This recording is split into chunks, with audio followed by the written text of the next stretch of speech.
मैं आप लोगों का यीशु मसीह के नाम से स्वागत करता हूँ। क्या आज आप आत्मिक रूप से तैयार हैं? क्या आज आप यीशु मसीह जो दूसरे आगमन में आने वाला है, आप उसके लिए तैयार हैं? क्या आज आप उसके आगमन के लिए तैयार होना चाहते हैं? तो मैं आप लोगों को बताना चाहता हूँ, परमेश्वर आप लोगों को अगुवाई करेगा। आइए हम लोग इस अध्ययन को शुरू करने से पहले प्रार्थना में जाएंगे। प्रभु जी, आप प्रार्थना करते पिता, हमारे जितने अजीज़ हैं पिता, इस वीडियो को देखेंगे पिता, आप हर एक को अगुवाई करना ताकि प्रभु जी हर एक लोग आत्मिक रूप से पिता तैयार होने पाए और आपके आगमन के लिए प्रभु जी तैयार होने पाए। आप हर एक को पवित्र आत्मा के द्वारा अगुवाई कर, और इस प्रार्थना यीशु मसीह के नाम से मांगता हूँ, आमीन। आइए हम लोग अजीज़ों शुरुआती वचन में हम लोग जाएंगे, और जिसका मती उसका 24वां अध्याय और उसका 6 और 7।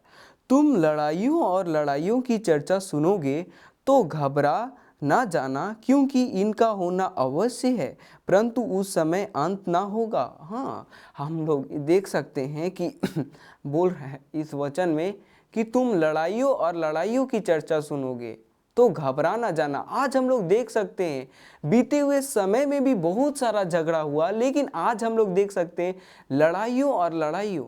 बीते हुए समय में सिर्फ हम लोग लड़ाई देखें, लेकिन आज हम लोग देख सकते हैं लड़ाइयों और लड़ाइयों। हम लोग देख सकते हैं कि किस प्रकार से आज एक देश दूसरे देश पर आक्रमण कर रहा है, एक राज्य दूसरे राज्य पर आक्रमण कर रहा है। आज हम लोग देख सकते हैं कि किस प्रकार से देश में, पूरा विश्व भर में जंग फैला हुआ है। और देख सकते हैं आज हम लोग यूक्रेन और रूस का जो अंतर्राष्ट्रीय वार है वो चल रहा है, और इजराइल और हमास का स्थिति आज हम लोग देख सकते हैं। भारत और पाकिस्तान का हम लोग लड़ाई को देख सकते हैं, और हम लोग देख सकते हैं सूडान का जो देश में भी, देश के अंदर ही झगड़ा हो रहा है। और हम लोग देख सकते हैं ये सारे कारण हमें बताते हैं कि प्रभु का आना बहुत निकट है। और हम लोग दूसरा कारण देखेंगे, अकाल। हम लोग देखेंगे कि किस प्रकार से अकाल भी बढ़ रहा है, किस प्रकार से देश देश में जगह जगह पर अकाल बढ़ रहा है। हम लोग देखेंगे कि संयुक्त राष्ट्र जो विश्व खाद्य कार्यक्रम है उसके तरफ से ये आया है कि दुनिया भर में पर्याप्त भोजन हर एक लोगों को नहीं मिलता है। 79 करोड़ 50 लाख को प्रत्येक 79 करोड़ 50 लाख को पर्याप्त भोजन नहीं मिलता है, और हर एक नौ व्यक्ति में से एक व्यक्ति को पर्याप्त भोजन नहीं मिलता है। और ये सारा कारण देख सकते हैं, ये सारा कारण कितना बड़ा है। और कुपोषण जो 2014 में 84 करोड़ 20 लाख के अंतर्गत हम लोग देखते हैं कि किस प्रकार से ये कुपोषण बड़ा हुआ, कुपोषण के कारण कितने लोग मारे गए। और ये सारा कारण है लड़ाई का, ये सारा कारण है और लड़ाई का। और हम लोग देखेंगे तीसरा, जो बीमारी और महामारी। आज देख सकते हैं कि किस प्रकार से नए हम लोग देख सकते हैं नई बीमारी किस प्रकार से फैल रहा है, नए वायरस, नए बैक्टीरिया किस प्रकार से फैल रहा है और किस प्रकार से तेजी से फैल रहा है। डॉक्टर लोग इन सारी चीज़ों को जांच कर रहे और बहुत सारे नए मिल रहे हैं। हम लोग देख सकते हैं कि किस प्रकार से देश देश में महामारी फैल रहे हैं, किस प्रकार से कोरोना वायरस और कितना सारा वायरस देश देश में आ रहे हैं और लोगों को खात्मा कर रहे हैं। इन सारी चीज़ों को देख सकते हैं कि बीमारी और महामारी जो है लोगों को मृत्यु की ओर ले जा रहा है। और हम लोग देखते हैं नैतिक पतन।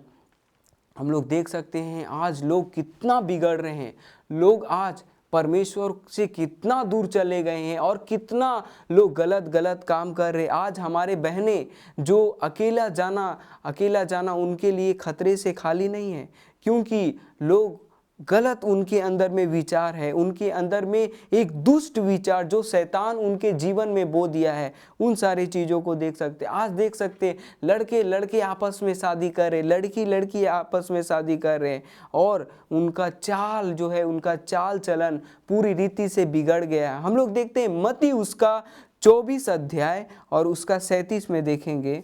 24 का 37 में कुछ इस प्रकार से कहता है, जैसे नूह के दिन थे वैसे ही मनुष्य का पुत्र का आना भी होगा। हम लोग देख सकते हैं नूह के दिन में कैसे लोग थे। नूह के दिन में लोगों का चाल, लोगों का कैरेक्टर, लोगों का विचार पूरा तरह से गलत था। उन लोगों का विचार पूरा तरह से गलत था, जिसके कारण प्रभु ने उन लोगों को, नूह को, सदोम और अमोरा को नष्ट करना पड़ा। हम लोग देख सकते हैं परमेश्वर का आगमन इससे बताता है, नैतिक पतन से बताता है कि परमेश्वर का आगमन बहुत जल्दी आने वाला है। और आज हमें आत्मिक रूप से तैयार होने का ज़रूरत है। आज हमें बहुत सारे चीज़ों से आत्मिक रूप से तैयार होने का ज़रूरत है। और आज हमें प्रभु के पास जाने का ज़रूरत है। आज हमें प्रभु के पास जाने का ज़रूरत है। यदि आज हम इस अंतिम दिनों में तैयार होना चाहते हैं, यदि आज हम इस अंतिम दिनों के लिए तैयार होना चाहते हैं, तो हमें प्रभु के पास जाने का ज़रूरत है। और हम लोग देखते हैं कि किस प्रकार से 24 मत्ती उसका 24 अध्याय और उसका 42 में कहता है, अतः वह विश्वास योग्य, यहाँ पर 42 में कहता है, इसलिए जागते रहो क्योंकि तुम नहीं जानते कि तुम्हारा प्रभु किस दिन आएगा। हम लोग नहीं जानते कि हमारा प्रभु किस दिन आएगा।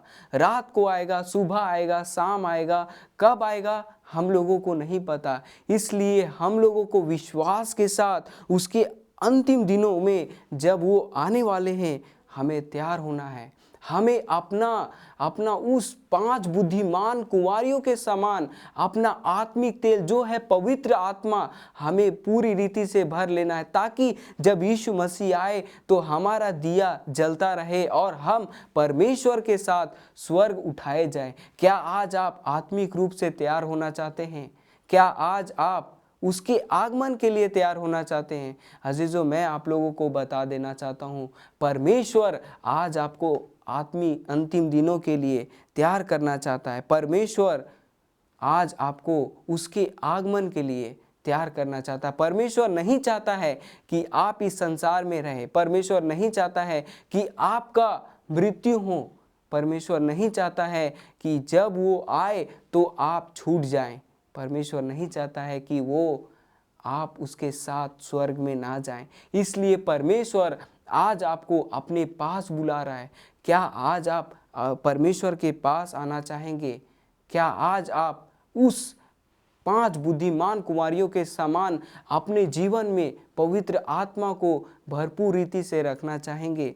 क्या आज आप एक निर्णय करते हैं कि मैं परमेश्वर के साथ चलूँगा? और मैं बताना चाहता हूँ कि आज हमें परमेश्वर बोलते हैं जागते रहना है। आज हमें जागते रहना है। संसार किस प्रकार से सो रहा है, संसार किस प्रकार से सो रहा है, उन्हें परमेश्वर के आगमन के लिए तैयार नहीं होना चाहते। संसार सो रहे हैं क्योंकि वो परमेश्वर के आगमन के लिए तैयार होना नहीं चाहते। और हमें बोलते हैं पाप से दूर रहना है, हमें पाप से दूर रहना है। अजीजों, मैं बताना चाहता हूँ, पाप एक ऐसा चीज़ है जिससे परमेश्वर और हमारा रिश्ता को पूरी रीति से दूर करता है। पाप हमें परमेश्वर के आगमन के विषय में नहीं सिखाता है, हमें शैतान की ओर ले जाता है। पाप हमें शैतान से प्रेम करना सिखाता है। पाप हमें शैतान से प्रेम करना सिखाता है। और दूसरा है प्रार्थना में स्थिर रहना। हमें प्रार्थना में स्थिर रहना है। हमें कोई भी बात में, कभी भी बात में हमें प्रार्थना करना है और परमेश्वर के साथ रहना है। हमें वचन में बढ़ना है। हमें जब हम पवित्र बाइबल को देखते हैं, पवित्र बाइबल का अध्ययन करते हैं, तो हमें उसको ध्यान से पढ़ना है कि परमेश्वर हमसे उसमें क्या बताना चाह रहा है, परमेश्वर हमें इससे क्या सिखाना चाह रहा है। और हम लोग देखते हैं कि आत्मा में चलते रहना, आत्मा में चलना। जिस प्रकार से पवित्र आत्मा आपको अगुवाई करेगा, जिस प्रकार से पवित्र आत्मा आपको लीड करेगा, उस प्रकार से आप चलेंगे। आत्मा में चलने का आज हमें बहुत ज़रूरत है। और जो हमें काम दिया गया है वो है दूसरों को प्रभु का खबर देना। आज हमें अजीजों तैयार होना है, खुद तैयार होना है, दूसरों को तैयार करना है, अपने परिवार को, अपने पड़ोसी को, अपने दोस्तों को परमेश्वर का वचन को, परमेश्वर के प्यार को, परमेश्वर के अंतिम दिनों का आगमन जो आज आप सुन रहे हैं उसे दूसरों को साझा करना है, ताकि हम बचाए जाए और हमारे परिवार और जो हमारे अधीन हैं वे बचाए जाएं। ये कार्य अजीजों हमें सौंपा गया है जिसे हमें करना है। और हम लोग देखेंगे पहला थिस्सलुनीयों की किताब उसका 5 अध्याय, पहला थिस्सलुनीयों की उसका 5 अध्याय, इसमें देखेंगे कि प्रभु हमें इस वचन से क्या बताना चाह रहा है, प्रभु हमें क्या खबर देना चाह रहा है इस वचन के द्वारा। उसका 5 का उसका 6 से 8 में हम लोग देखते हैं, इसलिए हम दूसरों के समान सोते ना रहे। अजीजों आज बहुत सारे लोग सो रहे हैं, उन्हें परमेश्वर के आगमन का कुछ भी नहीं है। वे अपना जीवन को बहुत ही बेहतर तरीके से जी रहे, उन्हें परमेश्वर के आगमन को नहीं चाहिए। उन्हें परमेश्वर के आगमन के लिए खबर, उन्हें कुछ ऐसा उनको लगता है कि परमेश्वर आने में बहुत देर हो रहा है, हमें दूसरों के समान सोते नहीं रहना, पर जागते और सावधान रहें। हमें सावधान रहना है, क्योंकि जो सोते हैं वे रात को ही सोते हैं और जो मतवाले होते हैं वे रात को ही मतवाले होते हैं। और 8 में कहता है, पर हम जो दिन के हैं विश्वास और प्रेम की झिलम पहनकर और आत्मा की आशा का टोप पहनकर सावधान रहें। हमें इस बात को बोल रहा है, विश्वास का झिलम पहनकर। हम लोग देखते हैं कि किस प्रकार से युद्ध के लिए एक झिलम, एक ड्रेस होता है, किस प्रकार से टोप होता है जो सिर को बचाता है, झिलम होता है जो हम लोग पहनते हैं जिसके द्वारा हम लोग बचाए जाते हैं जब युद्ध होता है। उस प्रकार से हम लोग देखते पुराने नियम में किस प्रकार से इसे दर्शाया गया था। वही चीज़ आज हमें आत्मिक रूप में लेना है। हमें आत्मिक रूप से तैयार होने के लिए परमेश्वर का झिलम पहनकर, उद्धार का आशा का टोप पहनकर सावधान रहें। हमें सावधान रहना है। शैतान का हर एक वार हमें बचाएगा यदि हम आज परमेश्वर के साथ गहराई रूप से बने रहेंगे, तो परमेश्वर हमें बचाएगा और अंतिम दिनों में वे हमें स्वर्ग ले जाएगा। हमें देखते हैं उसमें जागते रहने का पुरस्कार हमें क्या मिलेगा। लूका उसका 12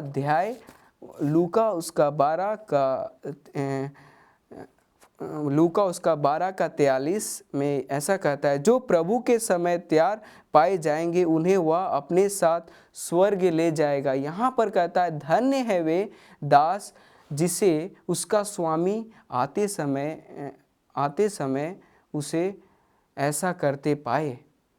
ऐसा बोलता है, धन्य है वह दास जिसे उसका स्वामी आते समय ऐसा करते पाए। आज हमें आत्मिक रूप से तैयार होना है।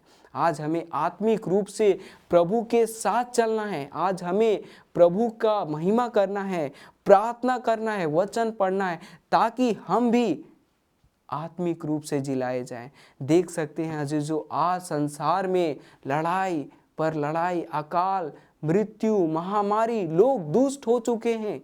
लोग परमेश्वर के आगमन को भूल गए हैं। आज हमें परमेश्वर के आगमन के लिए तैयार होना है, ताकि जब यीशु मसीह आए तो हम उसके साथ स्वर्ग उठाए जाएं। और यहाँ पर रोमियो उसका 13 अध्याय और उसका 8-11 में कहता है, अब तो हमारा उद्धार उस समय है जब हमने विश्वास किया है। आज हमें विश्वास करने का ज़रूरत है, तभी हमारा उद्धार हो सकता है। हमें उस एकमात्र सच्चे परमेश्वर पर विश्वास करना है जिसने अपना लहू हमारे लिए बहाया है। अजीजों, मैं बताना चाहता हूँ, यीशु मसीह का लहू आपके लिए व्यर्थ ना ठहरे। यीशु मसीह का लहू आपके लिए उद्धार का कार्य करे।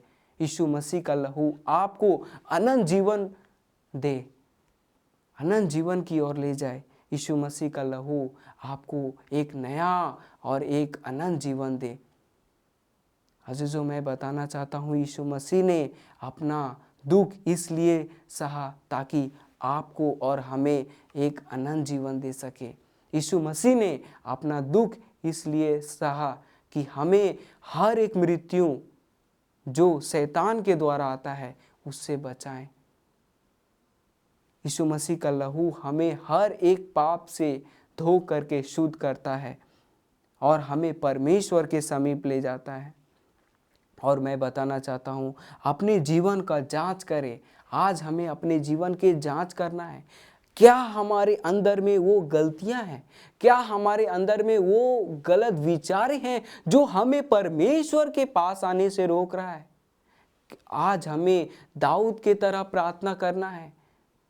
दाऊद अपने वचन में कहता है, हे यहोवा, मेरे अंदर जांच के मुझे बता दे कि मेरे अंदर में क्या कमियां हैं।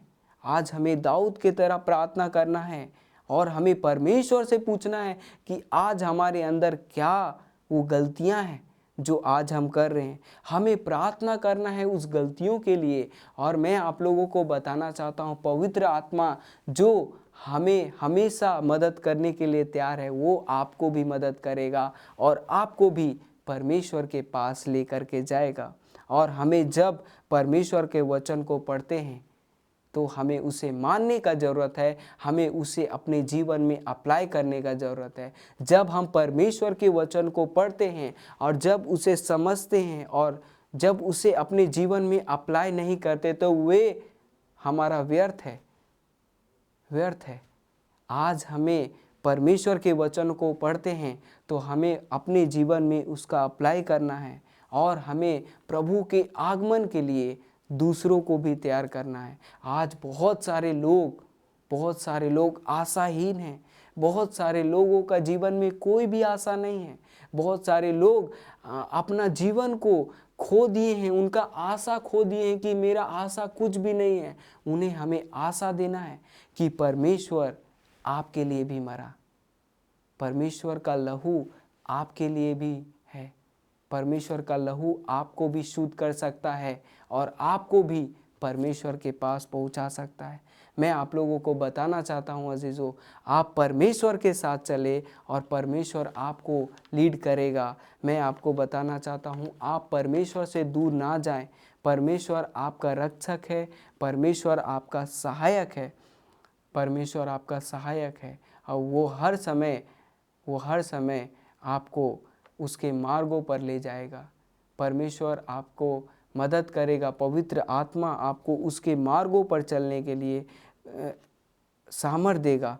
पवित्र आत्मा आपको उससे अपने पवित्र मार्गों पर चलने के लिए सामर्थ्य देगा। और हमें जब भी समय मिले हमें बाइबल पढ़ना है और हमें उसके आगमन के लिए तैयार होना है।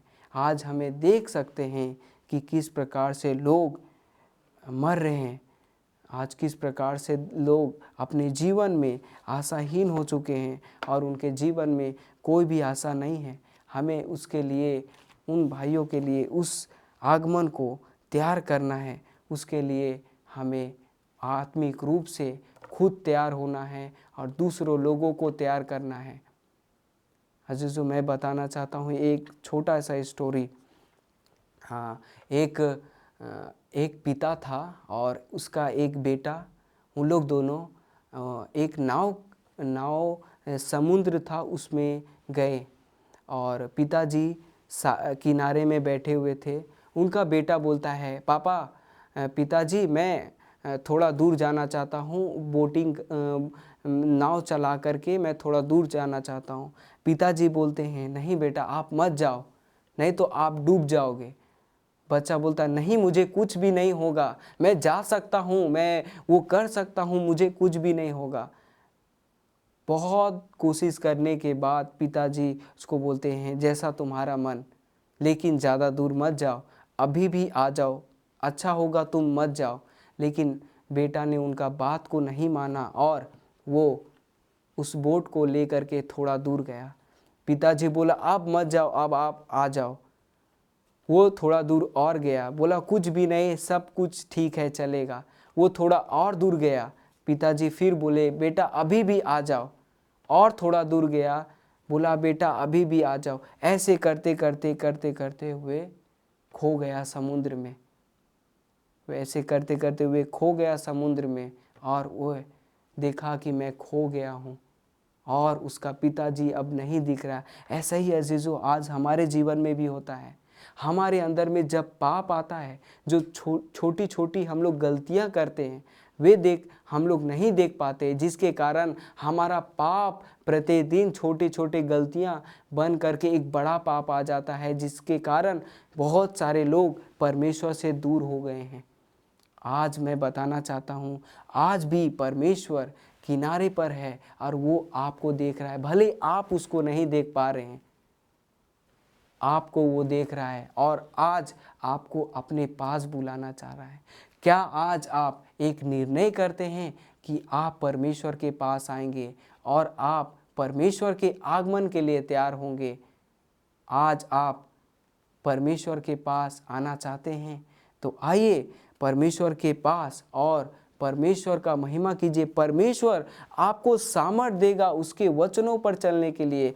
परमेश्वर आपको अगुवाई करेगा उसके मार्गों में चलने के लिए। परमेश्वर आपको सहायता करेगा उसके हर एक वचनों को मानने के लिए। परमेश्वर आपको पवित्र आत्मा देता है ताकि आप हर एक चीज़ कर सके, आप हर एक चीज़ कर सके जो अच्छा और भला है। मैं आप लोगों को बताना चाहता हूँ कि जब यीशु मसीह आए तो आपका सिर शर्म से नीचा नहीं परंतु गर्व से ऊंचा उठने पाए। मेरा यही आपसे प्रार्थना है कि आप परमेश्वर को इतना पहन लीजिए कि जब यीशु मसीह इस धरती पर आए, जब यीशु मसीह आपको लेने के लिए इस धरती पर आए, तो आपका सिर गर्व से ऊंचा हो और आप बोल सके कि मैंने आप पर भरोसा किया है, मैंने आप पर भरोसा किया। और यीशु मसीह बोल सके कि मैंने इसके लिए लहू बहाया है। अज़ीज़ों, परमेश्वर आपको आज बचाना चाहता है और वो आपसे बहुत प्रेम करना चाहता है। नहीं चाहता है कि आप भी उस दूसरे आगमन में आपका मृत्यु हो जाए और आप स्वर्ग ना जा पाए। परमेश्वर चाहता है कि जब वो आए तो आप उसके आगमन के लिए तैयार रहें और जब वो आए तो आपका दिया जलता रहे, आपका चरित्र पवित्र रहे, आपका ईमानदारी बरकरार रहे उसमें, और आप उस अनंत जीवन के लिए जाएं जो परमेश्वर आपको देगा। परमेश्वर आप लोगों को आशीष दे। God bless you. आमीन।